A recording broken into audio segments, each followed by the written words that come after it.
start off with Let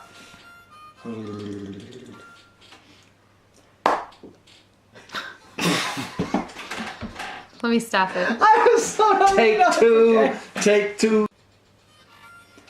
Hello, welcome to Explore, Eat, Repeat. My name's Ethan, and we are extremely lucky to be here in Switzerland today. And we have with us David. All right. Hello, hi. Tell us a little bit about yourself, David. Well, as the name might have told you, I'm not Swiss. I'm from Scotland, but I've been living in Switzerland for 20 years, and I've been living up here in Haydn for the last 3 years. So it's kind of a cool place. It's right on the border with Austria and Germany, and lots of mountains and sound of music, landscape, and good places for walks and walking dogs. You live in Switzerland, you're from Scotland. What do you think is one of the biggest differences between Scotland and Switzerland? People don't get drunk in Switzerland. They're very pauper here. Really? I don't think anybody gets drunk like they do in Scotland. But nobody goes around beating you up here Yeah. as they do in Scotland. They're much more posh about it. Yeah, there's always two sides to the coin. Could always go to Liechtenstein for that. The evil prince will pour oil down on you and shoot little girls. That's right. Punch you in the face. Hope this is not going to be sent to the Liechtenstein tourist board. Do you find it easy to be living in a culture that you didn't grow up in? Yeah, there's no problem. And it's not that, I mean, I think if you live anywhere within Europe, and especially Western Europe, you can adapt pretty quickly. What do you think is the key to adapting quickly? Speaking the language. Is there a more specific answer for Switzerland or Italy?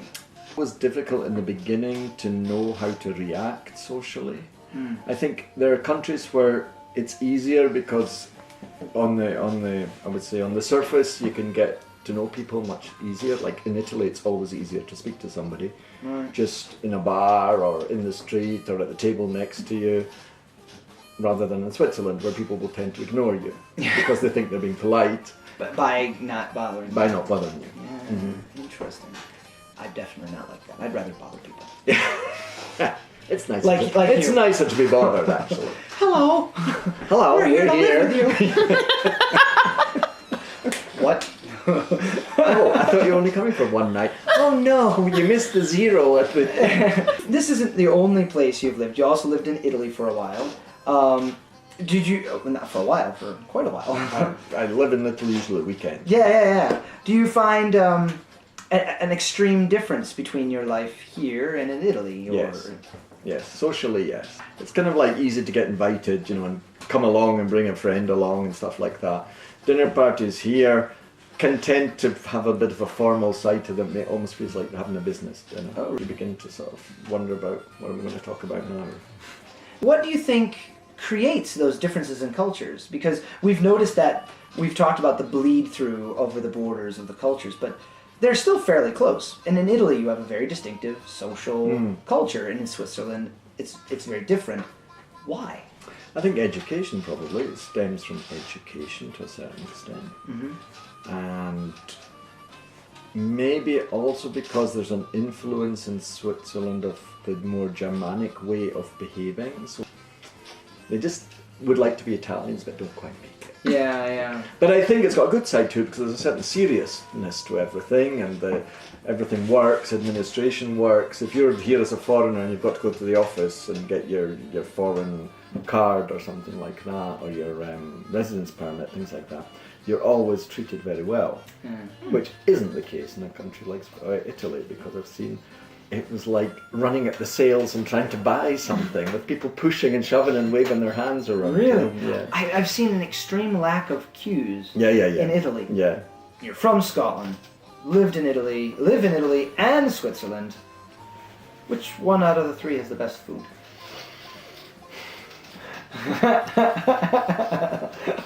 Haggis all the way! I was going to say, which one of the three has the best whiskey? It's like a question, it's so obvious. Oh, that's true. It's that's so true. obvious. Obviously, Italy has the best food. Okay, alright.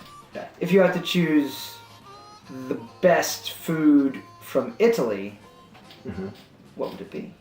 Spaghetti alle vongole. Spaghetti alla vongole. Spaghetti with Venus mussels. Ooh, yum. Sounds good. Like a white wine sauce. Yeah, Ooh, yeah, exactly. Yeah. Now you've also traveled quite a bit. You're kind of one of those bodies that's always in motion. Mm-hmm. And I don't mean that as in he's hyper, but he's always moving. I was moving more when I'm getting old. I'm beginning to notice it. It's starting to go down. No, never. Just don't stop moving. Right, I won't let. Don't stop moving, baby. Oh, sorry. That's aside. Do you know that song? No, I know usually use the songs. Know the songs that you come out with. It must be the don't? generation gap. What's one of the more memorable places you visited? One of my favourite places, and really that, again, like I went back again and again and always get a kick out of it, is Stockholm in the summer. Stockholm in the summer. Special light.